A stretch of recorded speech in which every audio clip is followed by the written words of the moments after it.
किनभने हाम्रो बाइबलको थेम चाहिँ पवित्रता हो। विश्वासीहरूको हाम्रो बटम लाइन चाहिँ पवित्रता हो। अनि be holy because I am holy परमेश्वरले भन्नुहुन्छ। हाम्रा प्रभु पवित्रीकरण गर्ने पवित्रता हुनुहुन्छ अनि हामी पवित्रीकरणको बाटोमा छौँ। त्यसै कारणले हामीलाई पवित्रता भङ्ग गर्ने कुनै पनि कुराहरूमा हाम्रो शारीरिक अभ्यासका कुराहरू हुन् र हाम्रा क्रियाकलापका कुरा हुन्, ती कुराहरूमा तपाईँ हामी क्लियर हुँदै हुँदै हुँदै जानुपर्छ। र मोसालाई हेर्दै गए, अन्तिममा गएर मोसालाई हेर्दा हेर्दै मोसा पछाडि उनले परमेश्वरलाई हेर्न सिके। कुनै पनि व्यक्तिहरूलाई हामीले हेऱ्यौँ भने उनीहरू यसरी नै सिक्दै सिक्दै अन्तिममा गएर परमेश्वरलाई हेर्न सिक्ने उनीहरू भएका छन्। यसको निम्ति आज तपाईँ हामी संसारमा नमुनाका विश्वासीहरू बन्नुपर्छ। नयाँ नियमका क्रिस्चियनहरू अनुशासनको धारमा छैनन् भने संसारको अर्को कुनै पनि झुण्ड कहीँ पनि त्यो धारमा हुन सक्दैन। यदि एकदमै राम्रो अनुशासित सिद्धान्त कहीँ छ भने नयाँ नियममा छ। ब्याधाले कहिल्यै पनि पिञ्जडामा थुनेका आफ्नो चरालाई आक्रमण गर्दैन। उनीहरूलाई उसले एक किसिमले पिञ्जडाभित्र स्वतन्त्र छोडिदिन्छ। संसारका मान्छेहरूलाई जित्ने जुन पनि सौभाग्य तपाईँ हामीमा छ, त्यही कुरालाई ठिक विपरीत बनाएर संसारका मानिसहरूको सामने तपाईँ हामीलाई तमासा बनाउने शैतानको उद्देश्य छ। त्यसो हो भने यो कुरालाई जानिसकेपछि के तपाईँ हामी जियलस भएर शैतानका प्रत्येक युक्तिहरूको सामना गरेर बाइबलले भनेको जस्तो एउटा सिम्पल लाइफ र एउटा परमेश्वरलाई मनपर्ने लाइफ जिउनको, पवित्रताको लाइफ जिउनको निम्ति हामी र हाम्रा परिवार र हाम्रो मण्डलीको निम्ति तपाईँ हामी सतर्क बन्नु पर्दैन र पर्छ। तर यसलाई हामीले यसरी बुझ्नु हुँदैन। यस्तो कडा कडा शिक्षा दिने, यस्तो गर्नु हुँदैन, यो गर्नु हुँदैन, ऊ गर्नु हुँदैन, व्यवस्था लाद्ने यस्तो खालको शिक्षा हो, हामी व्यवस्थाको बन्धनमा छौँ भनेर यसलाई बुझ्नुभयो भने तपाईले शैतानसित मिलेर ताली पिट्नु हुनेछ। जसरी शैतानले ताली पिटिरहेको हुन्छ विश्वासीलाई तमासा बनाएर, शैतानको त्यो गरर ताली बजेको ठाउँमा तपाईँको तालीको पनि आवाज मिसिन पुग्नेछ यदि यस कुरालाई तपाईँले मिसव्याख्या गर्नुभयो भने। अनि हाम्रो मण्डली जसलाई हामी प्रभुको मण्डली भनेर भनिरहेका छौँ आज, अनि धेरै आत्मिक अभ्यासहरू तपाईँ हामीले गरिरहेका छौँ, बिब्लिकल छ भन्दै हामीले अभ्यास गरिरहेका छौँ। एक दिन चाहिँ इतिहासको पानामा सीमित भएर जानेछ प्रभुको आगमन ढिलो भयो भने। यदि यही हालत हो भने र हामीले यस्तै किसिमको लापरवाही गर्दै गयौँ र हुन्छ चल्छ भन्ने कुरालाई चाहिँ स्थान दिँदै गयौँ भने, त्यसै कारणले हामी जियलस हुनु जरुरी छ। हाम्रा पुस्तालाई हामीले जियलस बनाउनु जरुरी छ ताकि यो संसारका विकृतिलाई प्रतिकार गर्न हामी र हाम्रा सन्तान चाहिँ के हौँ, तयार हौँ। के हिजोका परमेश्वरले चाहिँ पुरुषले लाउने कपडा स्त्रीले लगायो भने त्यतिखेर हुँदैन भनेर आज त हुन्छ? के आज स्त्रीको स्ट्रक्चर, शारीरिक स्ट्रक्चर चाहिँ फरक भएको छ? व्यवस्थाका समयका स्त्रीहरू र अहिलेका समयका स्त्रीहरूको शरीर चाहिँ फरक फरक शरीर हो। यदि यो चेन्ज भएको छैन भने उनीहरू गमिलो देख्नुपर्छ, सिम्पल देख्नुपर्छ। सिम्प्लिसिटी चाहिँ शैतानले चोर छ, त्यो चाहिँ भर्जिनिटी खोसिनु हो। यो चाहिँ दोस्रो कोरिन्थीको पुस्तक 11 अध्यायमा 1, 2, 3 पदमा कुरा लेखिएको छ। आदममा खोसिएको कुरा चाहिँ सिम्प्लिसिटी हो, सरलतालाई चाहिँ शैतानले चाहिँ मानिसबाट खोसेको छ भने हामी क्रिस्चियनहरूको बीचबाट खोसेर उसले नङ्गाउन चाहन्छ। त्यसै कारणले पुरुषको जस्तो कपडा स्त्रीले लगाउनु भनेको चाहिँ उनीहरूको शारीरिक स्ट्रक्चर अनुसार बिल्कुल नसुहाउने कुरा हो। खुसी हुन्छौँ, पवित्रतामा हुने रमावट र खुसी बाहिर कहीँ पनि छैन। त्यसै कारण आज परमेश्वरले हामीलाई सहायता गर्नुभएको होस्, यस उद्देश्यका निम्ति तयार पार्नु भएको होस्। परमेश्वरको महिमाको निम्ति आजको मण्डलीको जुन पनि अवस्थामा विकृति नहोस् भनेर हामी होसियार हुन सकौँ। परमेश्वरले आजको यो पुस्तालाई, यो मण्डलीलाई चाहिँ उहाँको आगमनसम्म जोगाउनु भएको होस्। हाम्रो मण्डली इतिहासको पानामा गएर सीमित नहोस्। यसै कारण हामी प्रत्येक ठाउँबाट हाम्रा प्रभुमा भएर प्रार्थना गर्ने, होसियारी हुने, पवित्रतालाई ध्यान दिने विश्वासीहरू बन्न सकौँ।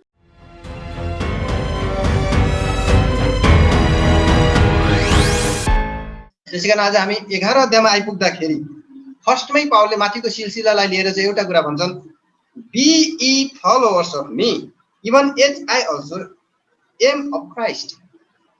तिमीहरू मेरा देखा सिकी गर्ने हो, अर्थात् मलाई पछ्याउनेहरू हो जसरी म ख्रीष्टको गर्दछु। त्यसै कारण एउटा व्यक्ति जब नमुनामा आउँदछ, एउटा सेवा गर्ने सेवक जब नमुनामा आउँदछ, एउटा मण्डलीको अगुवा जब नमुनामा आउँदछ, मण्डलीका विश्वासीहरूलाई एउटा अधिकार छ कि उनीहरूले त्यो अगुवालाई हेरेर आत्मिक उन्नति गर्नु र अगाडि बढ्नको निम्ति त्यहाँनिर के गरिएको छ, अनुमति दिइएको छ। एउटा कहावत हाम्रो बिचमा छ, सधैँ हाम्रो मुखमा झुन्डिएको छ। जब अप्ठ्यारोमा पर्छौँ त्यतिखेर हामीले भन्ने गर्छौँ, मान्छे हेर्नु हुँदैन, परमेश्वरलाई हेर्नुपर्छ। जतिखेर हामीसित उत्तर हुँदैन, मान्छेहरूमा धेरै कमी कमजोरीहरू देखिन्छन्, अनि फलानु यस्तो फलानु उस्तो भनेर कसैले ठोकर खाइरहेको हुन्छ। त्यतिखेर तपाईँ हामीसित भन्ने र उसलाई सान्त्वना दिने र उसलाई चाहिँ सिकाउनको निम्ति एउटै शब्द रहन्छ। सर्वसाधारणदेखि लिएर पुराना अगुवाहरूकोमा पनि एउटै शब्द एउटै वाक्यांश हुन्छ। त्यो वाक्यांश हो मान्छेलाई हेर्नु हुँदैन, परमेश्वरलाई हेरेर पो सेवा गर्नुपर्छ त। त्यतिखेर हामीले चाहिँ त्यतिखेरको तत्कालीन समस्या त समाधान गर्यौं, तर त्यसले भविष्यमा आफ्नै टाउकोमा चाहिँ हामीले चाहिँ समस्या थुपार्यौं। फेरि भोलि गएर तपाईँ हामीले मण्डलीमा नमुना बनेर सिकाउँदै गर्दाखेरि मैले कसरी सेवा गर्नु हो भन्दा कमसेकम मलाई हेरेर सिकन भन्ने अवसर समेत गुमायौँ हामीले। होइन, हजुरले त मान्छेलाई नहेर्ने भन्नुभएको होइन र? हो त, अनि तपाईँलाई किन हेर्ने त, मैले म प्रभुलाई हेर्छु भनिदियो भने त समस्या भयो नि फेरि, होइन? त्यसै कारण बाइबलले कहिल्यै पनि यो कुरा भनेको छैन कि मान्छेलाई नहेर्नु भनेर यसरी सिकाएको छैन। डाइरेक्टली मान्छेमा भरोसा नराख्नु भनेको छ, तर खबरदार मान्छेलाई नहेर्नु भनेर बाइबलले कहिल्यै पनि भनेको छैन। तर बाइबलले भनेको छ मान्छे जो नमुनाका मान्छे छन् तिनलाई हेर्नु। त्यसैले बाइबलभरि धेरै मान्छेका उदाहरण दिएको छन्। धेरै मेसेन्जर्सहरू ल्याउँदाखेरि धेरै मान्छेहरूका कुरा ल्याउँछन्, दाउदका कुरा ल्याउँछन्, अब्राहमका कुराहरू ल्याउँछन्, है। त्यहाँनिर योसापातका कुरा ल्याउँछन्, हिजकियाका कुरा ल्याउँछन्, युसुफका कुरा ल्याउँछन्, हिजकियलका कुरा ल्याउँछन्, त्यहाँनिर होसेका कुरा ल्याउँछन्, अनि त्यहाँनिर एसायाका एर्मियाका कुराहरू ल्याउँछन्, त्यहाँनिर है मिकायाका कुरा ल्याउँछन्। त्यहाँनिर यी धेरै परमेश्वरका दासहरूको उदाहरण दिएर परमेश्वरका दासहरूले भन्ने गर्छन्। हाबिलको कुरा ल्याउँछन्, गलत व्यक्तिहरूको पनि कुरा ल्याउँछन्, कायनको कुरा ल्याउँछन्, निम्रोदको कुरा ल्याउँछन्, साउलको कुरा ल्याउँछन्, आहाबको कुरा ल्याउँछन्, यरोबामको कुरा ल्याउँछन्, है। ती व्यक्तिहरूलाई पनि ल्याइएको छ। तिनीहरूलाई पनि हेर्नु र तिनीहरूबाट सिक्नुपर्ने कुरा सिक्नु कि तिनीहरू कसरी गलत थिए, है। दानियलको कुरा ल्याउँछन्, तिनीहरूले हेर्नु त्यो असल व्यक्तिको नमुनामा आउँछन्। त्यसै कारणले गर्दाखेरि यहाँनिर यो पदको विषयमा मैले यति नै भनेर मैले फेरि अगाडि बढ्छु।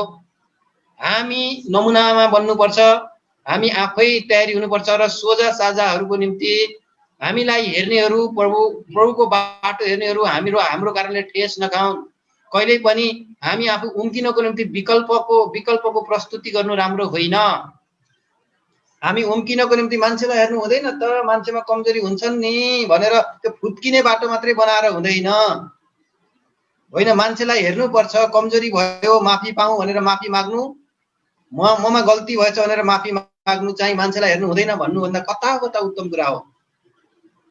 तर माफी माग्नुको बजाय, आफ्नो गल्तीलाई स्वीकार्नुको बजाय मान्छेलाई हेर्नु हुँदैन नि, तपाईँ मान्छेलाई हेरेर हिँड्नु भएको छ भनेर चाहिँ आफूलाई चाहिँ जोगाउन खोज्नु चाहिँ राम्रो होइन। त्यसै कारण मान्छेलाई हेर्न दिनको निम्ति हामी नमुनाको मान्छे बन्नुपर्छ। त्यसै कारण प्रभु येशू मसीहले पनि इन्साम्पल बन्नको निम्ति हामीलाई भन्नु, मण्डलीका अगुवाहरूलाई भन्नुभयो, इन्साम्पल बन्नको निम्ति मण्डलीका अगुवाहरूलाई उहाँले भन्नुभयो। त्यसै कारण हामीहरू अगुवाहरू हौँ, सेवा गर्नेहरू हौँ, एक विश्वासीहरू हौँ। हिजो मैले विश्वास गरेको भने आज विश्वास गर्नेको निम्ति म नमुना बन्नुपर्छ। हामीलाई हेर्ने मौका हामीले दिनुपर्छ। यसको मतलब हामीमा हेर्दा गल्ती नदेखिने किसिमले हामी अरूको विवेकको निम्ति पनि जिउनुपर्छ। विगतका दिनदेखि हामीले हेर्दै आइरहेका छौँ। हे अरूलाई सिकाउने कि तिमीले आफैलाई सिकाउँदैनौ भनेर यो कुरा सिकाइएको पनि छ। रोमी 2:21 यो कुरा भनिएको छ। यसै कारणले गर्दा हुँदी हामी नमुना बन्नु र अरूलाई चाहिँ कसरी प्रभुमा हिँड्नु भनेर देखाउनु। यसमा मैले थोरै एउटा उदाहरण मैले तपाईँलाई बताएँ। भर्खर प्रभुमा बाँचेको व्यक्तिले प्रभुलाई हेर्न जान्दैन। उद्धार मुक्ति पाएर प्रभुमा बढ्दै गरेको कुनै पनि व्यक्तिले केही समय बितिसक्दाखेरि पनि, बढ्दै जाँदाखेरि पनि र सुरुमा सेवा गर्नेहरूले पनि एकैचोटि प्रभुलाई हेर्न सिक्देका हुँदैनन्, जान्दैनन् पनि। प्रभुलाई हेर भनेर त हामी त भन्छौँ, तर हेर्ने कसरी, त्यो असम्भव हुन्छ। अनि प्रभुको त्यो पवित्रतामा मान्छेको कमसोलपनामा एकैचोटि त्यो पवित्रतालाई देख्न पनि सक्दैन। त्यसै कारणले परमेश्वरले नमुनाका मान्छेहरू यो संसारमा राखिदिनुहुन्छ। उनीहरूलाई हेर्दै हेर्दै हेर्दै पहिला तिनीहरूले सिक्दै जान्छन् अनि बल्ल तिनीहरू अभ्यस्त भइसकेपछि प्रभुलाई हेर्न थाल्दछन्। हामीले कुनै पनि विश्वासीलाई प्रभुलाई हेर्ने बनाउनको लागि हामी पहिला हामीलाई हेर्न लगाएर प्रभुतिर उसलाई चाहिँ खिच्नुपर्छ। मलाई देख्नेले पितालाई देखेको छ भनेर प्रभुले भन्नुभएको छ। हुन त त्यही प्रसङ्गमा हाम्रो परमेश्वरसित मिल्ने कुरा त होइन, तर यहाँनिर एउटा कुरा हामी त्यहाँबाट लिन सक्छौँ। मलाई देख्नेले पितालाई देखेको छ, यसको मतलब प्रभुको माध्यमबाट नै हामी पिता कहाँ पहुँच हुने हो। त्यसैले नै प्रभुसम्म पहुँच हुनको निम्ति पवित्र आत्माले हामीलाई त्यस्ता नमुनाका विश्वासीहरू देखाएर जसको माध्यमबाट सिक्दै सिक्दै सिक्दै सिक्दै सिक्दै हामी प्रभुसम्म पुग्छौँ। जसरी एलिसाले एलियालाई हेर्दै हेर्दै हेर्दै हेर्दै एकदिन प्रभुको आवाज सुन्ने योग्यका बने र खास्टो लिएर एलियाले जस्तै एक दिन लाल के अरे यर्दनमा चाहिँ यसरी चाहिँ पसार्न सक्ने क्षमता उनमा भयो। यो चाहिँ कसरी भयो भन्दाखेरि एकैचोटि एलिसाले यो कुरा चाहिँ एकैचोटि प्रभुसँग यो अभ्यास गर्न प्रार्थना गर्न उनी अभ्यस्त भएका होइनन्, सिकेका होइनन्, प्रभुलाई हेर्न सिकेका होइनन्। उनले पहिला एलियालाई हेर्दै गए। योसु एकैचोटि नेतृत्व गर्ने योग्यका भएका होइनन्, उनले मोसालाई हेर्दै गए, मोसाकै सेवा गर्दै गए र मोसालाई हेर्दै गए। अन्तिममा गएर मोसालाई हेर्दा हेर्दै मोसा पछाडि उनले परमेश्वरलाई हेर्न सिके। कुनै पनि व्यक्तिहरूलाई हामीले हेर्यौँ भने उनीहरू यसरी नै सिक्दै सिक्दै अन्तिममा गएर परमेश्वरलाई हेर्न सिक्ने उनीहरू भएका छन्। यसको निम्ति आज तपाईँ हामी संसारमा नमुनाका विश्वासीहरू बन्नुपर्छ। यो एकदमै इम्पोर्टेन्ट कुरा हो जो एक पदमा लेखिएको छ। माथि 10 अध्यायको सिरियलिटी हो यो चाहिँ। अब तल गएर हामीले हेर्यौँ भने त्यहाँनिर दुईटा पाटोको विषयमा मैले तपाईँलाई बताइरहेको थिएँ। एउटा कुरा हो प्रिन्सिपल्स अफ पब्लिक प्रेयर भनेर मेरोमा एउटा टाइटल लेखिएको छ मेरो बाइबलमा चाहिँ। यो चाहिँ एकदमै यो पब्लिक प्रेयर भनेको एउटा जुन पब्लिकली हामीले गर्ने जुन प्रार्थना सेवकाईमा त्यहाँ हुने कतिपय किसिमका बाहिरी अर्डिनान्सेसहरू पनि हुन्छन्, नियमहरू पनि हुन्छन्, त्यहाँ कतिपय प्रिन्सिपलहरू हुन्छन्। हामीले प्रिन्सिपलहरूलाई फलो गर्नुपर्छ। व्यवस्थाको अधीनतामा हामी छैनौँ, त्यो कुरा तपाईँ हामी मान्दछौँ। व्यवस्थाको बन्धनदेखि हामीले छुटकारा पाएका छौँ। गलाती 5:1 मा लेखिएको कुरा एकदम सही हो। तर विगतका दिनमा हामीले हेरिसकेका छौँ। रोमीको पत्रिको स्टडीमा हामीले धेरै कुराहरू हेरेका छौँ हामीले, है। त्यहाँनिर यी कुराहरू हुँदा हुँदै पनि कतिचोटि हामीलाई प्रभुमा बढेर जानको निम्ति केही यस्ता किसिमका आत्मिक नियमको आवश्यकता पर्दछ। अनि कतिपय प्रिन्सिपलहरूले हामीलाई चाहिँ नियममा आबद्ध बनाइदिन्छन्। ती सिद्धान्तहरूमा चाहिँ कुनै यस्ता नियमका छेकबारहरू हुन्छन्। अनि कतिपय यस्ता किसिमका गर्नुपर्ने, हामीले सिक्नुपर्ने त्यस्ता कुराहरू त्यहाँनिर हुन्छन्। ती कुराहरूलाई तपाईँ हामीले इन्कार गर्न सक्दैनौँ। हामी स्वतन्त्र छौँ भनेर स्वतन्त्रतालाई दुरुपयोग गर्न सक्दैनौँ। माथि स्वतन्त्रताको कुरा गरिएको छ, तर तल आएर त्यहाँ प्रिन्सिपलहरूको कुरा गरिएको छ। किनभने हामी चाहिँ अनकन्ट्रोल छैनौँ। हामी चाहिँ एउटा कन्ट्रोलमा छौँ, एउटा यस्तो किसिमको अनुशासित धारमा छौँ। तपाईँ हामी नयाँ नियमका क्रिस्चियनहरू अनुशासनको धारमा छैनन् भने संसारको अर्को कुनै पनि झुण्ड कहीँ पनि त्यो धारमा हुन सक्दैन। यदि एकदमै राम्रो अनुशासित सिद्धान्त कहीँ छ भने नयाँ नियममा छ। त्यसै कारणले आज संसारमा क्रिस्चियनिटीको बिचमा आएको जुन पनि एकदम विकृति छ, त्यो चाहिँ यी बाइबलीय प्रिन्सिपलहरूलाई व्यवस्था गरेको परिणति हो। यसै कारणले गर्दाखेरि त्यहाँनिर धेरै छाडापनहरू आएका छन् र धेरैले भन्ने मौका नै पाएछन्। क्रिस्चियनहरूको बिचमा चाहिँ एकदमै छाडा हुन्छन् क्रिस्चियनहरू भनेर कतिले भन्ने गर्छन् र त्यस्ता फोटोहरू र त्यस्ता भिडियोहरू आउट गर्ने गर्छन्। अनि कतिले मलाई याद छ विगतको दिनमा कतिले चाहिँ फेसबुकमा यस्ता किसिमका पोस्टहरू राखेका थिए, क्रिस्चियनहरूका फोटोहरू अनि उनीहरूका मैले धर्मको नाम नलिउँ, उनीहरूका धर्मावलम्बीहरूको फोटोहरू अनि अर्का धर्मावलम्बीहरूको फोटोहरू त्यहाँ राखेर उनीहरूले तल लेखेका थिए उनीहरूको धर्मको नाम, अनि त्यसपछि अर्को धर्मको नाम, अनि त्यसपछि त्यस्ता फोटाहरू जसको नाम चाहिँ क्रिस्चियनको नाम तिनीहरूले लेखेका थिए। अनि उनीहरूका धर्ममा बडो गमिला वस्त्र लगाएका मान्छेहरू थिए, अर्का धर्मकामा एकदमै पुरा शरीर ढाकेका मान्छेहरू थिए। तर क्रिस्चियनको नाम लेखेको ठाउँमा चाहिँ एकदमै आधुनिक, एकदमै छाडा वस्त्र लगाएका मान्छेहरूको फोटो राखिएको थियो। अनि संसारमा जे कुरा देखे ती क्रिस्चियन कन्ट्रीबाट ल्याएका कति मान्छेहरूको फोटोहरू तिनीहरूले त्यहाँनिर राखे। अनि त्यसपछि क्रिस्चियनिटी भनेर, क्रिस्चियन धर्म भनेर उनीहरूले तल गएर लेखिदिए। अनि त्यसले जनमानसमा कस्तो असर पार्छ?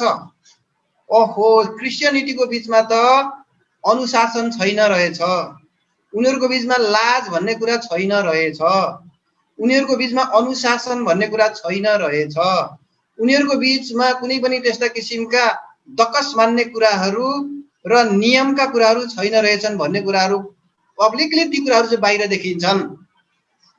तर के यो कुरा सत्य हो?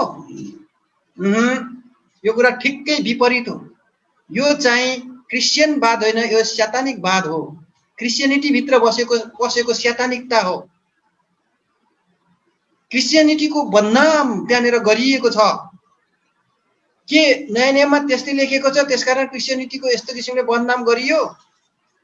के नयाँ नियममा त्यस्तै किसिमको स्वतन्त्रताको कुरा गरेको छ त्यसै कारण क्रिस्चियनिटीको बीचमा यस्तो किसिमको फ्रिडमको नाममा यस्तो किसिमको छडापन आयो?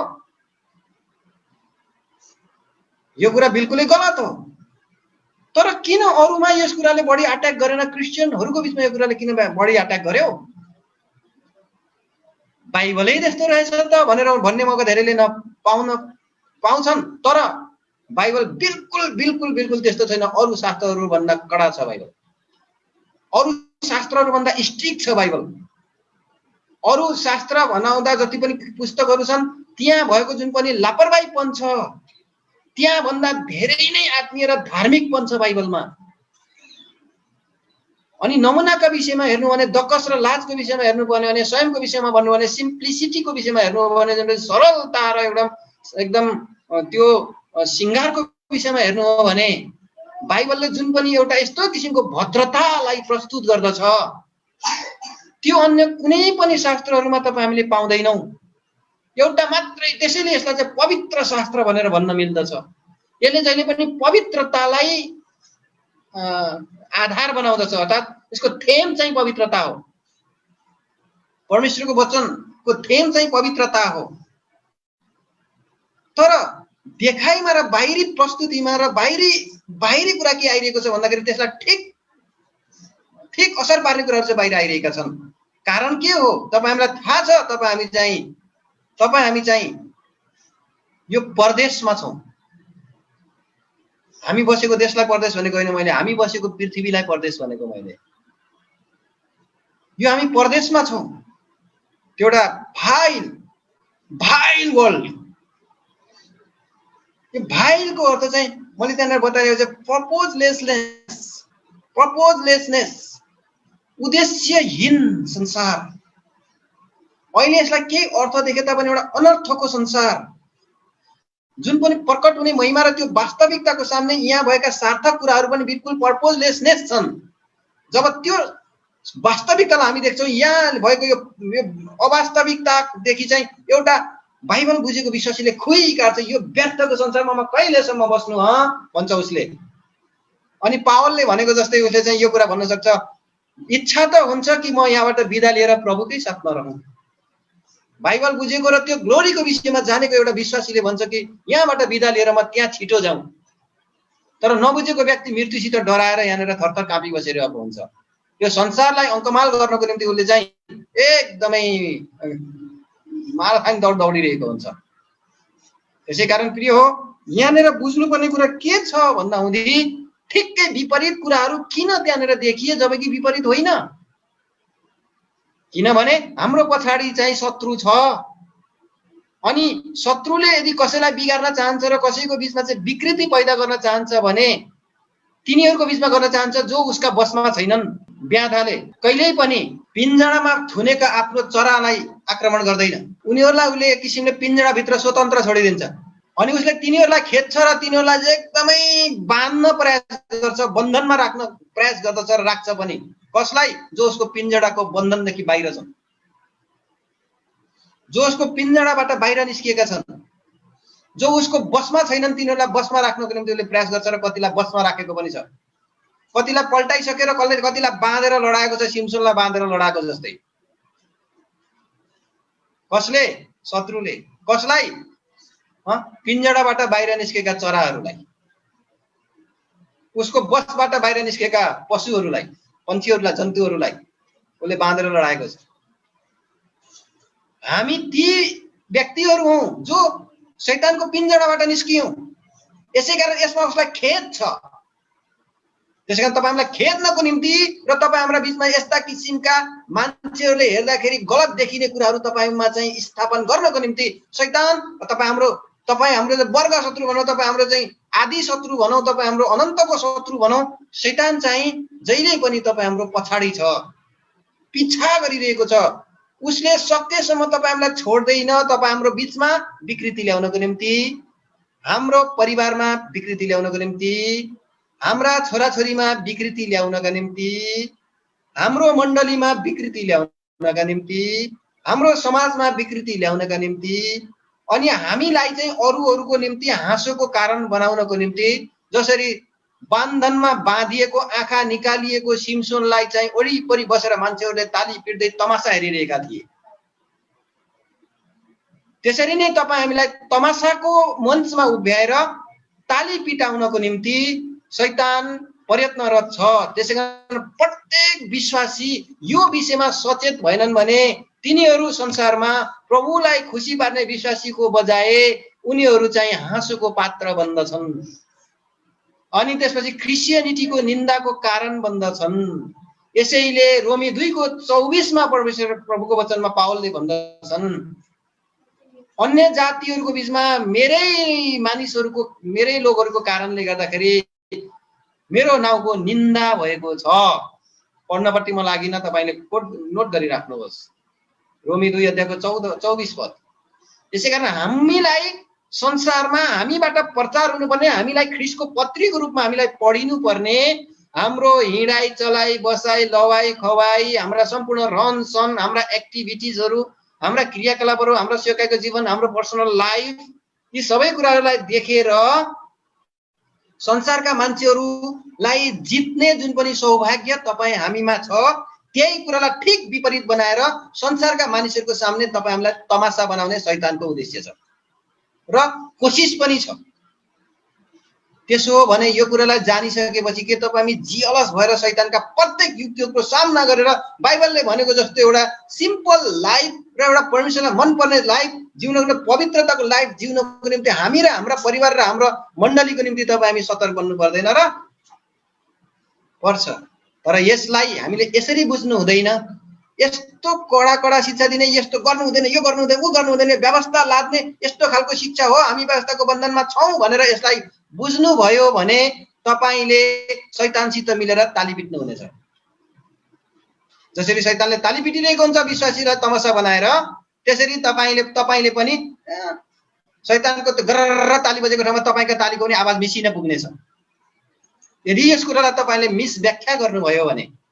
यसै कारणले मैले कडा रूपले कसैलाई आक्षेप नलाइकिन मैले भन्नु पर्दाखेरि यहाँ भएका कुराहरूमा आज मण्डलीमा भएका गलत प्र्याक्टिसहरू र हाम्रो बीचमा भएको छाडापनहरू, हाम्रा बीचमा भएको यो आधुनिकताको नाउँमा अनि हामी चाहिँ आफै कसैको बन्धनमा छैनौँ, हामी विवेकले चल्छौँ भन्ने किसिमका यस्ता किसिमका गलत कुराहरूको बुझाइको नाममा, ज्ञानको नाममा हामीले त्यहाँनिर गल्ती गर्न पुग्छौँ अनि यसले गर्दाखेरि चाहिँ अरूको फाइदा हुँदैन। हामी आफू त जिउँछौँ तर अरूको ठोकरको कारण बन्दछौँ। भजनकारले एउटा भनेको जुन गरेको प्रार्थनामा हामी चाहिँ सम्भागी हुँदैनौँ। उनले भनेका छन्, हे परमेश्वर तपाईको बाटो हेर्नेहरू मेरो कारणले गर्दा लाजमा नपरुन्।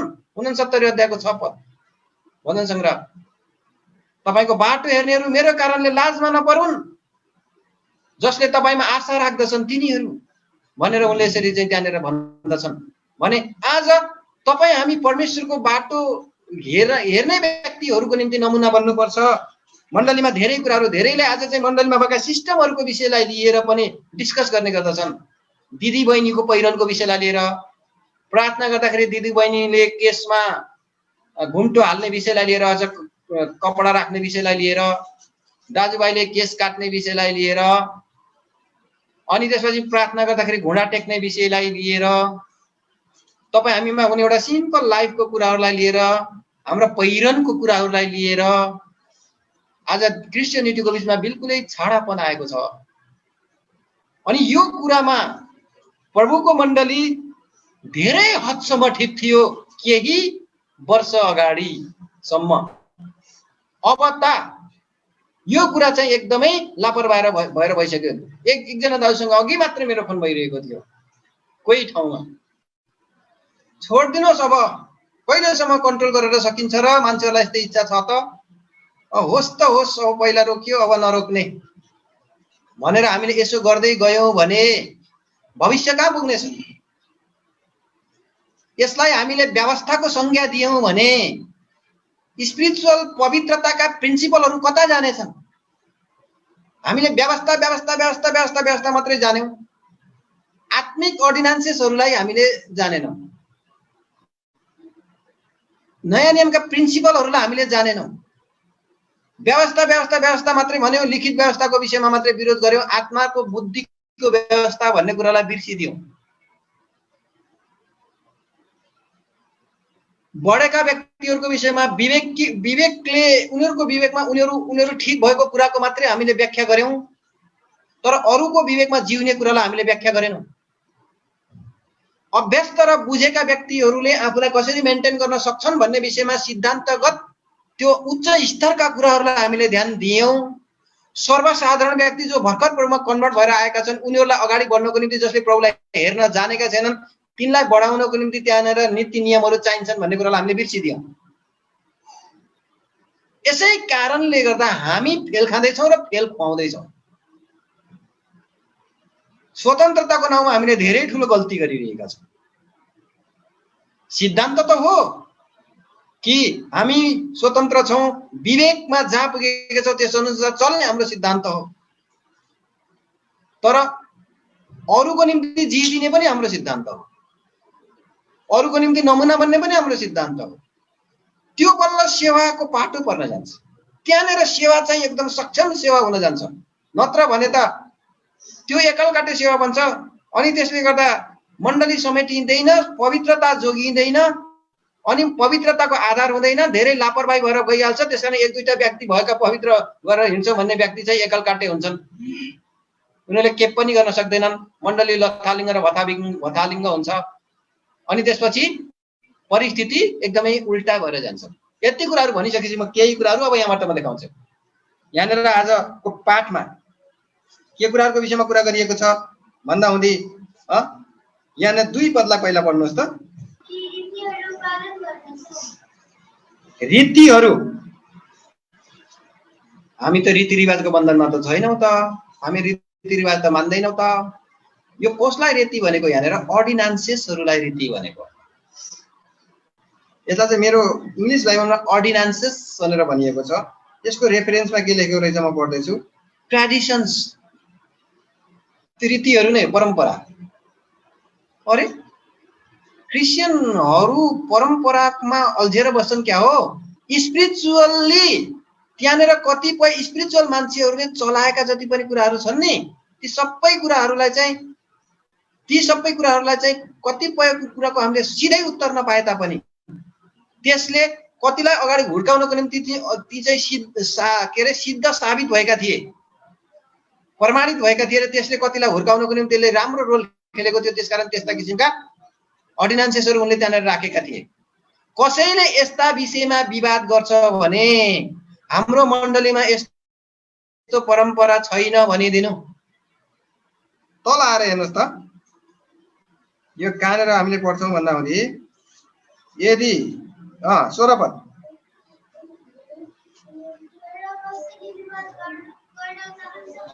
कसैले विवाद गर्न चाहन्छ भने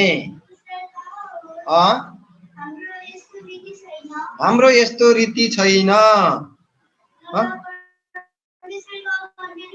न परमेश्वरका मण्डलीहरूमा यस्तो रीति छ। यहाँनिर चाहिँ मेरो इङ्ग्लिस बाइबलमा कस्टम भन्ने शब्द प्रयोग गरेको छ। यहाँनिर चाहिँ यो कस्टम भन्ने कुरा, ट्रेडिसन भन्ने कुरा, अर्डिनान्सेस भनेको चाहिँ त्यहाँ चलिआएका जुन पनि रीति नियमहरू, यो अर्डिनान्सेस मात्रै नभनेर यहाँ चाहिँ keep the ordinances as I delivered them to you. Ordinances गर्दा सिधै ट्रेडिसन त नहोला, तर तिमीलाई सुम्पिएको चाहिँ पारम्परिक तरिकाले सुम्पिएको अर्डिनान्सेस भन्दा बित्तिकै परम्परा हो, हैन? नियमहरू हो अर्डिनान्सेसहरू भनेका चाहिँ। त्यो अर्डिनान्सेस मात्रै भन्दाखेरि परम्परा नहुन सक्छ, तर तिमीलाई पहिला मैले सुम्पिएका भन्दा बित्तिकै परम्परासित जोडियो है। त्यसै कारण तल गएर कस्टम भनेर भनियो। यी कुराहरू चाहिँ न हामीमा छन् भन्दा बित्तिकै यहुदीहरूले जुन पनि कुरा, जुन परम्परा तिनीहरूको बिचमा विकसित भएका थिए नि, धेरै जसो परम्परा चाहिँ स्पिरिचुअल छन्।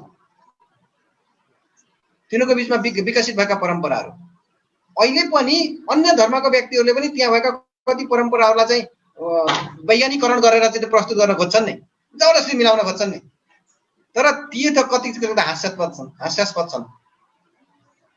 तर बाइबलीय जुन पनि परम्परा यहुदीहरूको बिचमा थिए नि, कतिपय कुराहरू एकदमै साइन्टिफिकली एकदमै तिनीहरू उत्तम थिए। त्यसैकारण ती कुराहरूलाई अपनाउने लायकका थिए तिनीहरू चाहिँ। अनि प्रभुको मण्डलीमा प्राय यहुदीहरूको ट्रेडिसनलाई चाहिँ ल्याइएको छ। नत्र भने हामीलाई नयाँ नियममा कहाँ लेखेको छ कि मरेको लासलाई चाहिँ बक्सभित्र हालेर गाड्नुपर्छ भनेर? कहीँ पनि लेखेको छैन है। हामीले उनीहरूलाई दफन गर्नुपर्छ, उनीहरूलाई लगेर बक्सभित्र राख्नुपर्छ, कहाँ लेखेको छ नयाँ नियममा? कहीँ पनि लेखेको छैन। त्यसो भए अब के गर्ने त? हामीले नगरे पनि हुन्छ भनेर कतिले चाहिँ आजकल चाहिँ जलाउन पनि जलाए पनि हुन्छ भन्नेपट्टि उनीहरू लाग्छन्। एकजना एउटा फरेन क्रिस्चियनसँग मेरो एकचोटि डिस्कस भयो गाडीमा हिँड्दै गरेको बेलामा। उनले चाहिँ उनका पुर्खौली मैले सोधिरहेको थिएँ, के छ तपाईँ? हामी क्रिस्चियन हौ। कहिलेदेखि क्रिस्चियन? हामी परापूर्वकालदेखि क्रिस्चियन।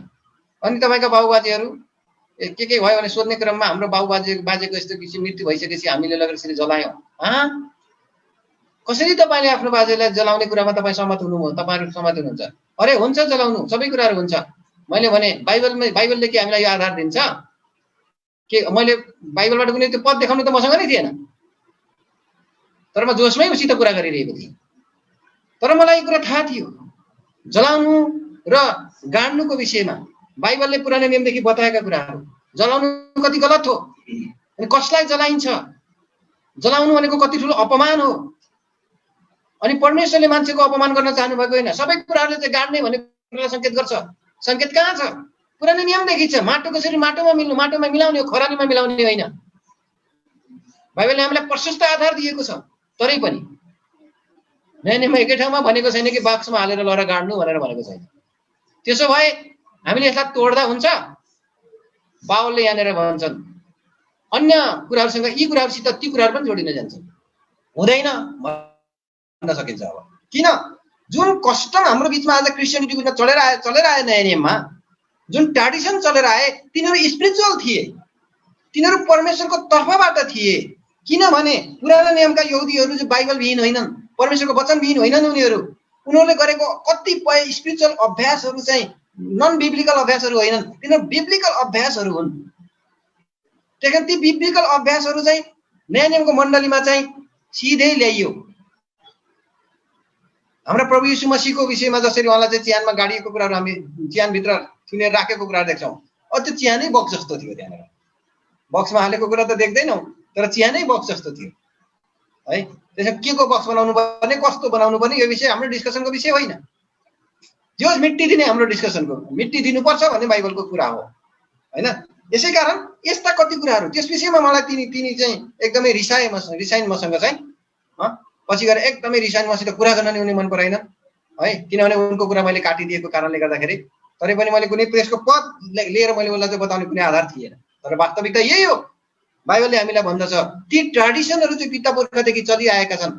हाम्रा गलत जुन पनि हामी संस्कारबाट हुर्केर आयौँ, त्यो संस्कारका ट्रेडिसनहरू होइनन्। त्यहाँनिर त कतिपय किसिमका शैतानिक क्रियाकलापहरू पनि छन्। त्यहाँनिर तिनलाई हामीले छोड्नुपर्छ, त्याग्नुपर्छ।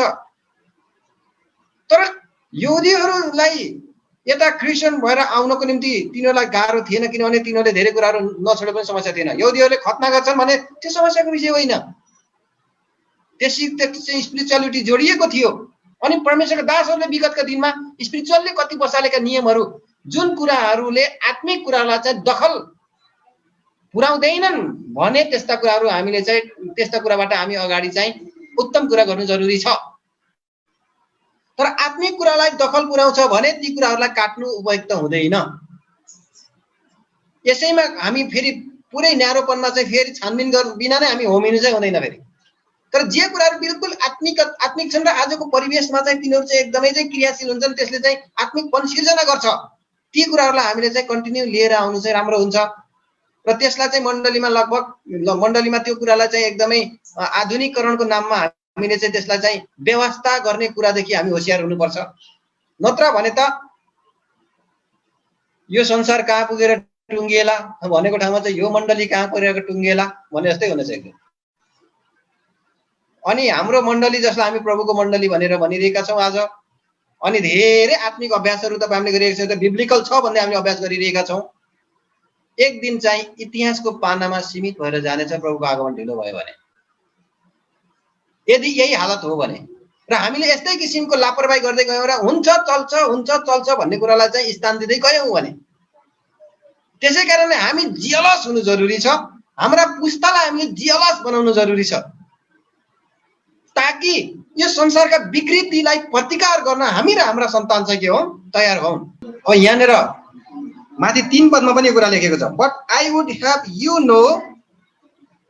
you know that the head of every man is Christ and the head of woman is the man and the head of Christ is God। यो चाहिँ सिद्धान्त हो हामी चाहिँ। यो सिद्धान्तलाई जानेर यो सिद्धान्तको अधीनतामा आएर प्रत्येक स्त्रीले शिर ढाक्नु जरुरी छ। प्रार्थना गर्दाखेरि यो त कोरिन्थीको मण्डलीमा धेरै लापरवाही भएको कारणले गर्दा धेरै शिर कपाल छाडा छोडेर हिँड्ने भएको कारणले गर्दाखेरि तिनीहरूको यस्ता किसिमका नियम थिए र छाडा छोड्ने हिँड्नेलाई चाहिँ विशेष अर्कै दृष्टिले हेरिन्थ्यो। त्यसै कारणले त्यहाँ तिमीलाई घुम्टो हाल्ने भनिएको कहाँ आज पनि यो कुराहरू होइन।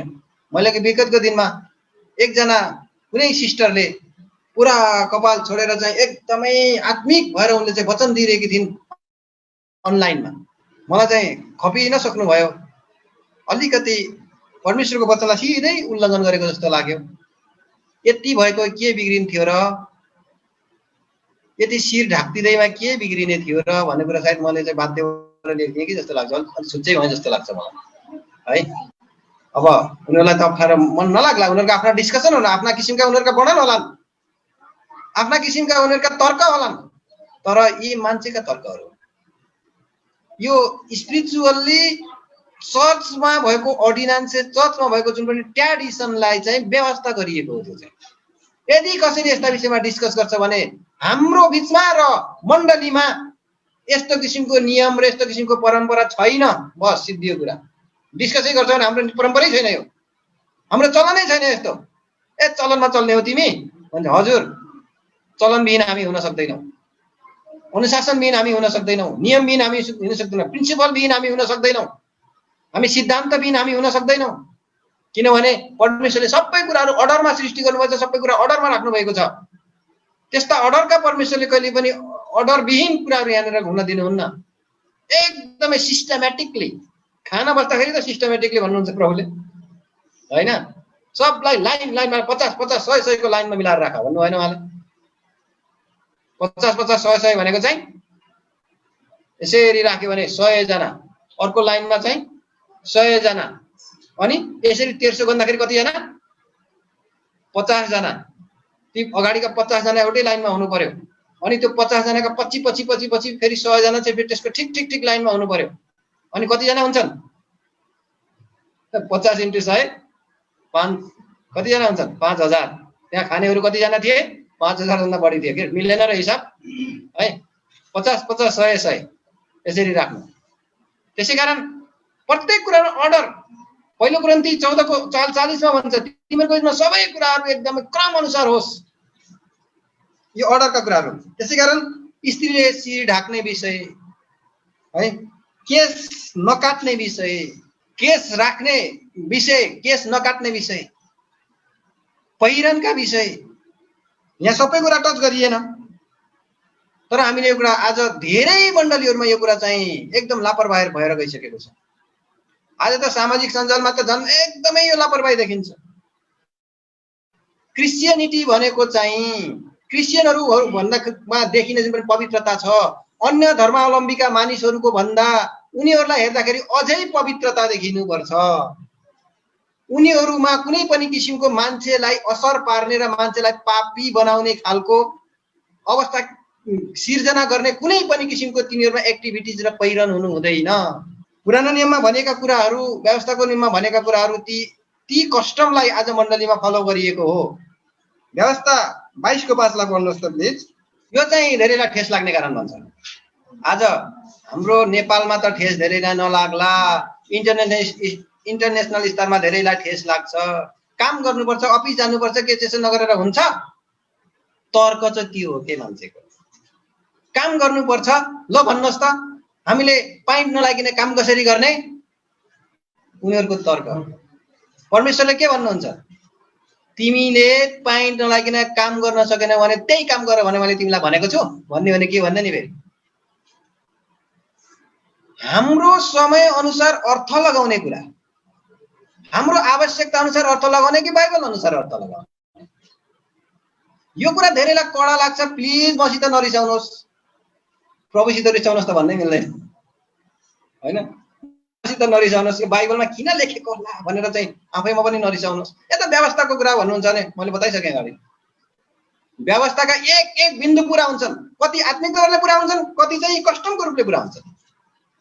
व्यवस्थालाई हटाउन रद्द गर्न प्रभु आउनु भएको होइन। यहाँका नियम अर्डिनान्सेसहरू कति छन्? एउटा सामाजिक अर्डिनान्सेसहरू छन्। ती सामाजिक कुरालाई हटाइएको छैन। कतिपय आत्मिक अर्थ लाग्ने कुरालाई आत्मिकमा कन्भर्ट गर्यो। अब दाजुभाइले लाउने कपडा दिदीबहिनीले नलाउनु भनेको आत्मिक अर्थ कस्तो हुन्छ? दिदीबहिनीले लाउने कपडा दाजुभाइले नलगाउनु भनेको आत्मिक अर्थ कस्तो हुन्छ त? त्यो त आत्मामा नलगाउनु भनेको हो भने त्यो त आत्मिक अर्थ त लान मिल्दैन नि। सबैको आत्मिक अर्थ हुँदैन नि। पढ्नुहोस् त।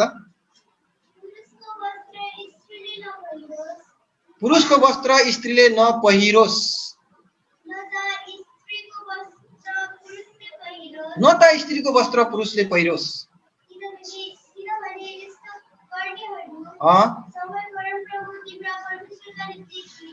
के हामी परमेश्वरको दृष्टिमा घृणित हुनु? अनि हिजो व्यवस्थाको समयका परमेश्वर र आजका समय चाहिँ फरक फरक परमेश्वर हुनुहुन्छ। परमेश्वरले क्षमा गर्नु भएको होस्। के हिजोका परमेश्वरले चाहिँ पुरुषले लाउने कपडा स्त्रीले लगायो भने त्यतिखेर हुँदैन भनेर आज त हुन्छ? के आज स्त्रीको स्ट्रक्चर, शारीरिक स्ट्रक्चर चाहिँ फरक भएको छ? व्यवस्थाका समयका स्त्रीहरू र अहिलेका समयका स्त्रीहरूको शरीर चाहिँ फरक फरक शरीर हो। यदि यो चेन्ज भएको छैन भने उनीहरू गमिलो देख्नुपर्छ, सिम्पल देख्नुपर्छ। सिम्प्लिसिटी चाहिँ शैतानले चोर छ। त्यो चाहिँ भर्जिनिटी खोसिनु हो। यो चाहिँ दोस्रो कोरिन्थीको पुस्तक 11 अध्यायमा 1, 2, 3 पदमा कुरा लेखिएको छ। आदममा खोसिएको कुरा चाहिँ सिम्प्लिसिटी हो, सरलता। सरलतालाई चाहिँ शैतानले चाहिँ मानिसबाट खोसेको छ भने हामी क्रिस्चियनहरूको बीचबाट खोसेर उसले नङ्गाउन चाहन्छ। त्यसै कारणले पुरुषको जस्तो कपडा स्त्रीले लगाउनु भनेको चाहिँ उनीहरूको शारीरिक स्ट्रक्चर अनुसार बिल्कुल नसुहाउने कुरा हो। बिल्कुल नसुहाउने कुरा हो। अब अप्ठ्यारो हुन्छ नि, काम गर्नुपर्छ नि। अप्ठ्यारो हुन्छ भनेर चाहिँ जे पनि गर्न पाइन्छ र? अब भन्दै जाउँ भने भन्न नमिल्ने कुराहरू भन्नुपर्ने स्थिति आउँछ। यसै कारण तपाईहरुले बुझ्नुहुन्छ हामी हाम्रो आफ्नो व्याख्यानमा कहाँ पुगिसकेका छौं र पवित्रतालाई कसरी हामीले धरापमा हालिसकेका छौं। अनि वर्तमान भोलि टिबल 6 को समय आउँछ। होइन, टिबल 6 नलगाए त हामीले किनबेच गर्नै पाउँदैनौं त। के पानी पनि नकिन्नु, औषधि पनि नकिन्नु भनेर त्यतिखेर भन्दाखेरि के उत्तर दिने? तपाईले काम गरेपछि जागिर खाएपछि तपाईलाई भोलि चाहिँ तलब लिनु पर्यो भने तपाईले छाप लगाएको हुनुपर्छ। किनभने तपाईको सबै किसिमको डाटाहरु त्यही हुन्छ, तपाईको बैंक अकाउन्ट त्यही हुन्छ। तपाईलाई तलब दिनु पर्यो भने त्यही हाल्दिने हो। अब त्यो राख्नु नै भएको छ भने तलब कसरी बुझ्नुहुन्छ? क्याशलेस जमाना हुन्छ। तपाईले तलब बुझ्न कसरी बुझ्नुहुन्छ? पैसा हुँदैन। तपाईको पैसा तपाईको अकाउन्टमा हाल्दिने हो। तपाईको अकाउन्ट तपाईसित सेभ हुन्छ। त्यसलाई इस्तेमाल गर्नको निम्ति तपाईसित त छाप हुनुपर्छ। त्यसो भने त्यतिखेर तपाईले तर्क गर्नु होला, मैले जागिरै नखानु त? खानुस् न। अनि मैले तलब बुझ्नको निम्ति मैले यो लाउनु परेन? लाउनुस् न भन्ने होइन। मर्न तयार हुनुहोस्, तर खबरदार यो छाप नलगाउनुहोस्। होइन भने त तपाई सिधै शैतानिक हुनुहुनेछ। होइन, त्यो लगाए पनि मैले परमेश्वरको प्रशंसा गर्न छोड्ने छैन। होइन होइन, तपाईको भित्रैबाट तपाईको सफ्टवेयर चेन्ज भएको जस्तै हुनेछ। तपाईको भित्र यहाँ परमेश्वरको विरोधको तत्त्व क्रिएट हुनेछ। परमेश्वर प्रतिको प्रशंसा तपाईबाट हटेर जानेछ। चाहेर पनि परमेश्वरलाई प्रशंसा गर्नै सक्नुहुन्न। तपाईले जति सम्झाए पनि गर्नै सक्नुहुन्न। परमेश्वर प्रतिको विद्रोह तपाईको भित्रबाटै तपाईको केमा आउँछ? त्यो वंशजमा आएको जस्तै हुन्छ जब त्यो तपाईले लगाउनुहुन्छ। परमेश्वरको विरोध तपाईको भित्र रक्त सञ्चार हुन्छ, विरोधको रक्त सञ्चार हुन्छ। परमेश्वरको अधीनतामा बस्ने कुराको विरुद्धमा रक्त सञ्चार, अनाज्ञाकारिताको रक्त सञ्चार हुन्छ तपाईमा। ईश्वरहीनता र डिभाइन नेचरमा तपाईको प्रत्याक्रमण हुन्छ। यसैकारण तपाईले जति प्रयास गरे पनि परमेश्वरको बन्नै सक्नुहुन्न। परमेश्वरको विरोधै तपाई भित्र आउँछ। त्यसै कारणले तपाईले मर्न तयार हुनुहोस्, घोडाको पछाडि तपाईलाई के अरे डोरीले बाँधेर घोडा दौडाउँदा भैमा घिसारिनु परे तापनि बरु तयारी हुनुहोस्, यो छाप चाहिँ नलगाउनुहोस् है भन्नै पर्छ। आज सानातिना कुराहरूले के नगर्ने तर्क हामीले कहाँबाट ल्याउँछौँ? बाइबलले के भनिरहेको छ? अनि बाइबलका कुराहरूलाई ल्याएर तर्क पेश गर्न पाइन्छ? बाइबलका नन बिब्लिकल कुरालाई ल्याएर हामीले तर्क पेश गर्न पाइन्छ? प्रिय हो, म कडा भएको होइन, म तपाईप्रति एकदम भित्र प्रेम छ र मैले कुनै पनि किसिमले हजुरहरूमाथि मैले आक्षेप लगाउनको निम्ति मसँग त्यस्तो मनै छैन र ममा कति पनि घृणा बोध र कडा बोध छैन। तर वचनको जुन पनि खाटीपनमा चाहिँ जलन छ, त्यही जलनको साथमा मैले तपाईलाई कुरा भनिरहेको छु, परमेश्वरको वचन मलाई देखाइरहेको छु। किनभने हाम्रो बाइबलको थेम चाहिँ पवित्रता हो। विश्वासीहरूको हाम्रो बटम लाइन चाहिँ पवित्रता हो। अनि be holy because I am holy परमेश्वरले भन्नुहुन्छ। हाम्रा प्रभु पवित्रीकरण गर्ने पवित्रता हुनुहुन्छ अनि हामी पवित्रीकरणको बाटोमा छौं। त्यसै कारणले हामीलाई पवित्रता भङ्ग गर्ने कुनै पनि कुराहरूमा हाम्रो शारीरिक अभ्यासका कुराहरू हुन् र हाम्रा क्रियाकलापका कुराहरू, ती कुराहरूमा तपाईँ हामी क्लियर हुँदै हुँदै हुँदै जानुपर्छ। त्यसै कारणले लापरवाहीलाई स्थान दिनु हुँदैन। यो बाइबलीय सत्य हो, बाइबलीय वास्तविकता हो। यस कुरालाई तपाईँ हामीले एकदम ध्यानमा राख्नु जरुरी छ। हामी चाहिँ परमेश्वरको वचनलाई आधार बनाएर हामी परमेश्वरको मार्गमा बढ्ने विश्वासी बनौं अनि आज आएका सबै विकृतिहरूलाई पन्साएर आज हामी एउटा असल विश्वासी हामी बन्न सकौं। हामी असल बनाऊ, हाम्रा पुस्तालाई असल बनाऊ। एउटा जुन पनि चलि आएका जुन पनि स्पिरिचुअल कस्टम छन्, स्पिरिचुअल ट्रेडिसन छन्, स्पिरिचुअल अर्डिनान्सेसहरू छन्, तिनीहरूलाई पालन गर्नु भनेको व्यवस्थाको अधीनमा जाने कुरा होइन। यो व्यवस्था होइन। बाइबलमा हामीलाई नयाँ नियममा विरोध गरिएको भनेको चाहिँ लिखित व्यवस्थाको विषयमा हो, आत्माको परमेश्वरको बुद्धिको व्यवस्थाको विषयमा भनेको होइन। त्यो त हामी त्यसको अधीनतामा छौं। त्यसैकारण हामी अरूलाई सिकाउनको निम्ति हामी आफैलाई चाहिँ दास सरी सुम्पिन्छौं। धार्मिकताको हामी दास हौं, परमेश्वरका हामी दास हौं, आत्माको बुद्धिको व्यवस्थाको हामी दास हौं, हामी प्रेमका दास हौं। यी यावत कुराहरू एउटा गलत कुराबाट हामी बन्धनबाट छुटेर हामी असल कुराहरूको परिधिभित्र हामी आफैलाई चाहिँ सुम्पिदिन्छौं, हस्तान्तरण गरिदिन्छौं। यो चाहिँ आशिषको कारण हो, खुशीको कारण हो अनि वास्तविक भित्रबाट रमाउने स्पिरिचुअल फ्रिडमको कुरा हो। त्यहाँनिर त्यो फ्रिडममा बल्ल रमाउन पाउँछौं, हामी खुसी हुन्छौं। पवित्रतामा हुने रमावट र खुसी बाहिर कहीँ पनि छैन। विवेकले सधैँ खोज्छ र कहिल्यै खुसी हुनै दिँदैन। अनि जति खुसी हुने अभिलाषाहरूलाई हामीले अपनाए तापनि हामी कहिल्यै खुसी हुन सक्दैनौं, किनभने त्यो वास्तविक खुसीको जुन पनि वातावरण छ नि त्यहाँ हामी पुगेकै छैनौं। यसै कारणले गर्दा हो। त्यसै कारण आज परमेश्वरले हामीलाई सहायता गर्नुभएको होस्, यस उद्देश्यका निम्ति तयार पार्नु भएको होस्। परमेश्वरको महिमाको निम्ति आजको मण्डलीको जुन पनि अवस्थामा विकृति नहोस् भनेर हामी होशियार हुन सकौं। परमेश्वरले आजको यो पुस्तालाई, यो मण्डलीलाई चाहिँ उहाँको आगमनसम्म जोगाउनु भएको होस्। हाम्रो मण्डली इतिहासको पानामा गएर सीमित नहोस्। यसै कारण हामी प्रत्येक ठाउँबाट हाम्रा प्रभुमा भएर प्रार्थना गर्ने, होशियारी हुने, पवित्रतालाई ध्यान दिने विश्वासीहरू बन्न सकौं। हामी र हाम्रा पुस्ताले परमेश्वरको सेवा गरौं। योशुले भने जस्तै हामी भन्न सकौं, म र मेरो परिवारले त परम प्रभुकै सेवा गर्नेछौं। प्रेज द लर्ड। परमेश्वरले हामीलाई सहायता गर्नुभएको।